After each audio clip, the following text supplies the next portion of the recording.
Congress party बहुत परेशान है। देश भर में धरना देने की बात कर रही है। धरना देने का अधिकार उनका है,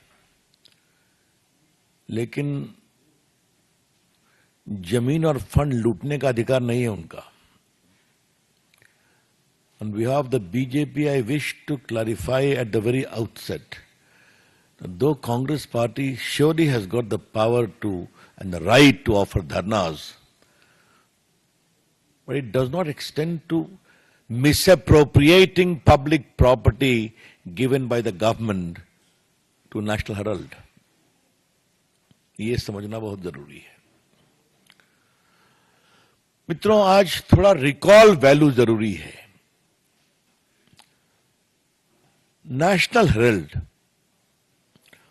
1937 में शुरू किया गया था। इसमें 5000 शेयर होल्डर्स थे जिन्होंने शेयर खरीदे उसके।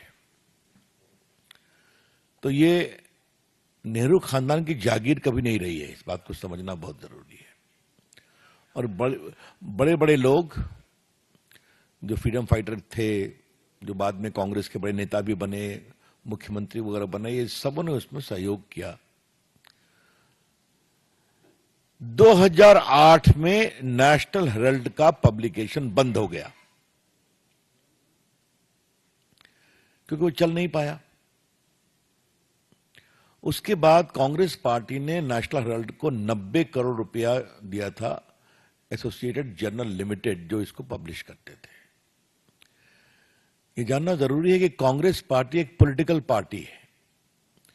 पॉलिटिकल पार्टी को कई एग्जम्पशंस हैं, आपको मालूम है। तो वो किसी प्राइवेट बॉडी को पार्टी का फंड नहीं दे सकते हैं। इस बात को समझे आप।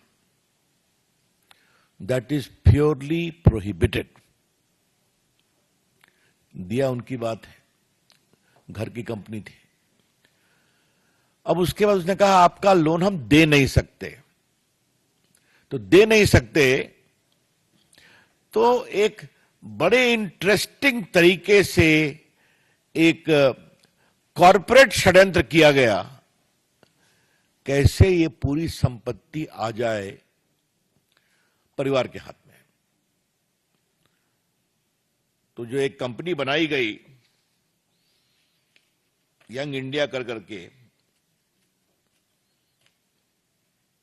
उसमें 38% शेयर सोनिया जी का, 38% राहुल जी का, और बाकी मोतीलाल वोरा और बाकी लोग का था। ऑस्कर फर्नांडिस वगैरह इस टाइप के लोग थे वहां पर। ये इक्विटी शेयर 9 करोड़ के पूरे शेयर इस यंग इंडिया कंपनी को ट्रांसफर कर दिए गए। ये 9 करोड़ का ट्रांसफर होना बड़ी बात नहीं है। इस 9 करोड़ शेयर के ट्रांसफर होने के बाद यंग इंडिया कंपनी, जिसके 76% शेयर होल्डर्स सोनिया जी और राहुल जी थे, उसके हाथ में एसोसिएटेड जर्नल की पूरी संपत्ति आ गई। और ये संपत्ति क्या क्या है? दिल्ली में बहादुर शाह जफर पर एक प्रॉपर्टी, मुंबई में प्रॉपर्टी, लखनऊ में प्रॉपर्टी, भोपाल में प्रॉपर्टी, पटना में प्रॉपर्टी, जो हजारों करोड़ की है। ये कहा गया कि यंग इंडिया लिमिटेड वो नॉन प्रॉफिट ऑर्गेनाइजेशन था, चैरिटेबल पर्पस के लिए। आज तक उन्होंने क्या चैरिटेबल पर्पस किया है कुछ पता नहीं है। इसके बाद एक प्राइवेट कंप्लेंट होता है, बाकी कार्रवाई होती है, फिर ईडी मामले का इन्वेस्टिगेशन करती है। यहां पर 3-4 चीजों को पार्टी के मंच से फैक्चुअली रिकॉल करना जरूरी है।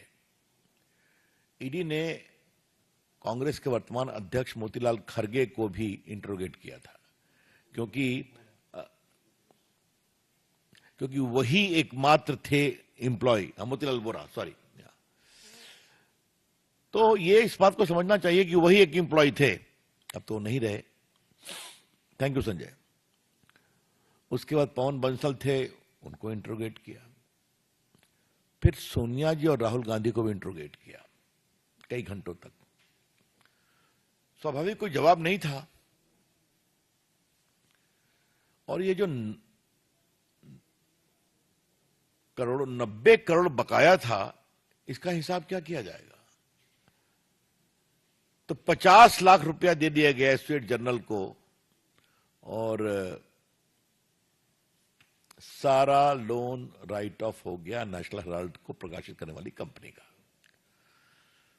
एक बात है, कॉमर्स में इस परिवार का जवाब नहीं है।